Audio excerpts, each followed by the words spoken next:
Humanity is in peril. The tides of darkness have come again. Cries of war echo upon the winds. The world is poised upon the brink of war. The remnants of the past scar the land, which is besieged once again by conflict. Hello everyone, Epigon here with a video for all you vanilla WoW fans out there. With the relaunch of the old Nostalrius / Elysium legacy servers, I decided to end my long break from MMOs and try to recapture some of the fun and some of the experiences I had way back in the days of classic WoW. Also, thank you for the buffs, mate. The first thing that I came across that really drew my attention was the old standard UI. Now, not to say that it's bad, but even back when the game first launched, I tried everything in my power to mod the crap out of this user interface and make it look exactly like I wanted it to. So off I went to the internet, and I discovered that the community has not been slacking off, and there are still a lot of good add-ons out there for people like me to play with, and dare I say it, change the world of Warcraft. Now, Bill Nye references aside, while there are add-ons and mods out there, which I was grateful for, a lot of them are just primitive or just don't work as intended. Some of them don't even work at all, but eventually I managed to find a few gems, and thus came up with a couple of UI packs, which I wanted to share with you guys. That said, I will be making a video in the future going over each individual add-on in those packs, and maybe highlighting their options, how to set them up, maybe justify some of the choices I made when choosing certain add-ons over others. But for now, I just wanted to show you guys how the UI looks and how to install it and set it up correctly for your own PC.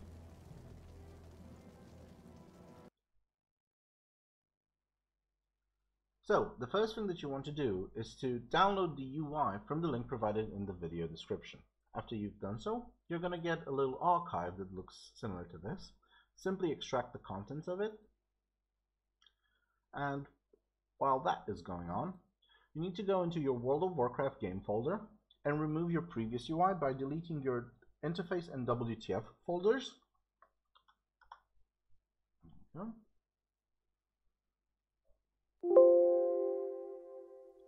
And now we're ready to install our new user interface. To do so, simply drag and drop the files that you extracted into your World of Warcraft game folder, or copy and paste them.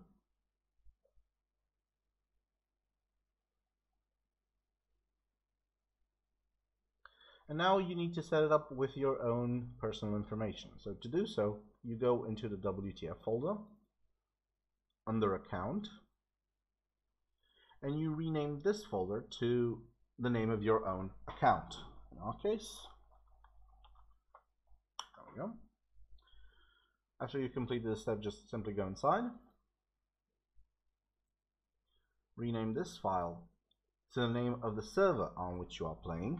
For purposes of this video, we're going to be using the Kronos 2 server, simply because I don't want to deal with the queues on Nostalrius. So Kronos 2,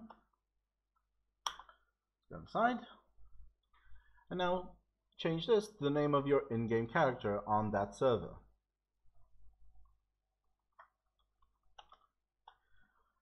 If you want this UI to be available to multiple characters on that server, you simply copy this file and rename it to the names of your other characters. We're going to be creating a new level 1 character just so I can show you how the user interface looks on a fresh character. So let's call this, I don't know, Ruin UI Test. And even though that character does not exist yet, we've already set up the interface for him. So now that we're done, simply log into your World of Warcraft game.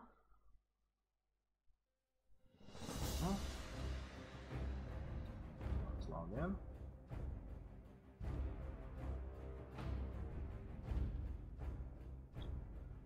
And as you can see, or should I say, you can see, we don't have that character yet. But once we create him, because we've already set up the folders in the WTF file, the settings will automatically transfer to him. So let's go on and create a new character.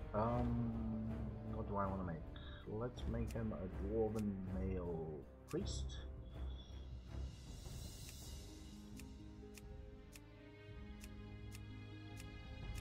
There we go, that should be fine enough.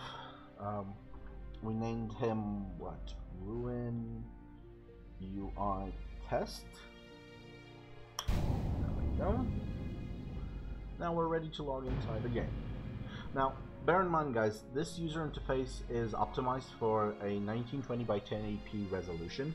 It can work on lower resolutions, but if you want to use it on a lower resolution, you're going to have to change the scale of the artwork and move the bars, the action bars around yourselves. But if you're running full HD, you should be fine straight off the bat. The stoic dwarves of Ironforge skip this intro. And now we're inside the game. Only a few steps left. As you can see, the UI looks pretty similar to the one we had previously, but we want to enable the artwork. So in order to do this, we have to type /dart.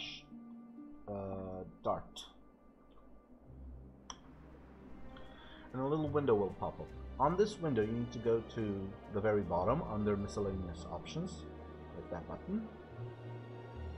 Go under the profile and select the Epigon UI profile and load it in. There we go, we have our artwork. Now let's just position these casting bars. There we go. Outline. The mirror outline bar is the bar that shows up when you have fatigue or when you're underwater, and it displays how much breath you've got left. After you've positioned them to your liking, simply type in /ECB. And you want to hide their outlines. And you're pretty much good to go. Bear in mind you're going to be using my personal key bindings. You can just simply change them in the standard key bindings tab in World of Warcraft. And yeah, you're ready for adventuring. Oh, I think I should also show you how this user interface would look in a raiding environment. Let's enable that for just a second. There we go. So in a raid, I've tried to make this user interface as least cluttered as possible, so you can essentially see everything while not having a ton of bars in the way. You have your party frames over here to the side. You got your raid frames. If you're a healer, you probably want to move these in a more central position, because that's what your main focus is going to be during the raid. And you also have the damage recount and the threat bar active to the side. That's about it. Oh, and for characters that have pets, you will get your pet frame and your pet portrait in this little window over here. Let's disable these for now and hide the damage and the threat. For classes that do not have pets, you can simply fill in this space with an extra action bar with buttons. You simply do /Bongos. Under action bars, under visibility, and you enable the 7th action bar. See, it's going to show up right here, so you can essentially fill that space with extra buttons if you needed to. If not, you can just enjoy the artwork. Well, this has been the user interface, the Ruin user interface. I hope you guys liked it. You know, that YouTube jazz. Just, leave a like, comment, and maybe subscribe. Epigon, signing out.